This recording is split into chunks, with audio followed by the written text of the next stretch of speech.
You've probably heard the story: Jesus flipping tables, driving out money changers with a whip, the temple in chaos. It's one of the most dramatic moments in the Gospels. But here's what no one's talking about. Was this an act of holy rage? Or something deeper? And does it mean Jesus actually approved of violence? The answer might change how you see everything. 1. The scene that shocked everyone. Picture this. Jerusalem is packed for Passover. The temple courtyard, a place meant for prayer, is a noisy marketplace. Animals, merchants, the clink of coins. Then Jesus walks in, and he does not just get upset. He acts. Tables overturned. Whips cracking. Chaos. This was not a quiet protest. It was explosive. So why did the Prince of Peace do it? The temple was not just any building, it was the heart of Jewish worship, the place where heaven met earth. For centuries, pilgrims traveled there to encounter God. But by Jesus' time, the outer courts had become a religious marketplace. The noise of bargaining, the stench of animals, the exploitation of the poor, it had all drowned out the sacred. And Jesus did not just disapprove. He acted. This was not a quiet rebuke. It was a public, physical confrontation. Imagine the gasps as coins scattered across the stone floor, the shouts as merchants scrambled to grab their goods. This was not just about money, it was about who God's house belonged to. 2. The misunderstood whip. Most people assume Jesus used the whip on people. But look closer. The text says he drove out the animals, not the merchants. The whip was for the livestock, not the humans. This changes everything. It was not about hurting people. It was about reclaiming sacred space. The whip detail is crucial. Some translations make it sound like Jesus lashed people, but the original Greek suggests he drove out the animals, not the merchants. The whip was for the livestock, not human flesh. That changes the whole scene. This was not a violent outburst, it was a controlled act of reclamation. Jesus was not attacking people, he was attacking a system. The money changers weren't victims, they were part of a machine that turned worship into a transaction. And Jesus was not having it. 3. The real target, corruption. Jesus was not angry at commerce itself. He was furious at exploitation.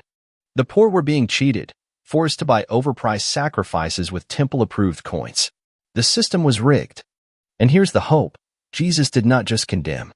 He cleared the way for true worship. The corruption ran deep. Pilgrims coming to offer sacrifices had to exchange their Roman coins for temple currency at unfair rates. The poor were forced to pay more, while the religious elite profited. It was spiritual extortion. But Jesus did not just expose the problem.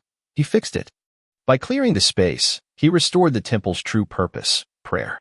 The very next verse shows him healing the blind and lame there. That's the point. His anger was not destructive. It was restorative. 4. The violence question. So does this mean Jesus approved of force? Not exactly. This was not random aggression. It was targeted, a surgical strike against corruption. Think of it like a doctor removing a tumor. Painful? Yes, but necessary for healing. Some people use this story to justify violence in God's name. But Jesus never harmed a person here. He disrupted a corrupt system. Compare this to his reaction when he was attacked. At his arrest, he healed the ear of the high priest's servant. That's the key difference. Jesus used force against structures of oppression, not people. When Peter drew his sword later, Jesus rebuked him.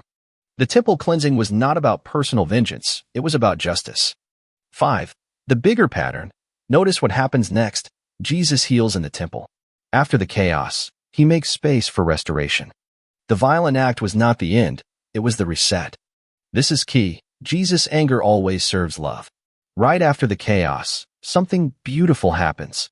The blind and lame come to Jesus in the temple, and he heals them. The space that was once a den of thieves becomes a place of miracles. This is the pattern of Jesus' ministry. He tears down to rebuild. He does not just condemn, he restores. The same hands that overturned tables also touched lepers and lifted up the broken. That's the balance we often miss. 6. When anger is holy. Ever been so outraged by injustice you wanted to act? That's what Jesus felt. But here's the difference. His anger was pure. No ego. No revenge. Just a fire for what's right. That's the kind of anger that changes the world. We've all felt anger at injustice, when we see lies spread, the vulnerable exploited, or sacred things cheapened. But too often, our anger burns us instead of the corruption. Jesus shows us a better way. His anger was not selfish. It was not impulsive. It was measured and purposeful. He did not scream insults. He took action where it mattered. That's the kind of fire that purifies instead of destroys. 7. The modern temple. Here's where it gets personal. What's your temple? Where do you see exploitation hiding in sacred spaces today? Maybe it's in religion. Maybe in politics. Maybe in your own heart.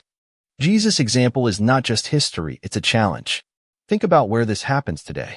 Maybe it's a church more focused on profit than people. Maybe it's a political movement using faith as a weapon. Maybe it's your own heart, where distractions have crowded out what really matters. Jesus' cleansing was not just for the temple, it's a model for us. Where have we let the noise of the world drown out the sacred? 8. The danger of passive faith. Some people use this story to justify violence. Others ignore it to keep Jesus nice. Both miss the point. The truth? Faith is not just about peace. Sometimes, it's about holy disruption. Some Christians avoid conflict at all costs, turning faith into a passive, toothless thing. Others twist Jesus' example to justify their own aggression. Both miss the point. Jesus did not avoid confrontation, but he never fought for himself. Every act of force was for others. That's the line we must learn, when to act and when to turn the other cheek. 9. How to channel righteous anger. You do not have to flip tables. But you can ask, where is love being blocked? Where can you make space for what's true? Start small. Speak up. Refuse to tolerate what harms the vulnerable. You do not need a whip to make a difference. Start by asking, where is love being blocked? Maybe it's calling out hypocrisy in your community. Maybe it's refusing to stay silent when someone's being mistreated. Small acts of courage add up. Jesus did not just preach against corruption, he confronted it. And so can we. 10. The invitation. Jesus did not cleanse the temple to destroy it. He did it to save it. That's the mystery. So here's my question for you. What needs to be overturned in your world? Not with hate, but with holy fire. Conclusion, this is not just a Bible story. It's a mirror. If Jesus walked into your life today, what would he reclaim? Drop a comment below. I'd love to hear your take. And if this video made you think, hit like and share it with someone who needs to see it. Let's keep the conversation going.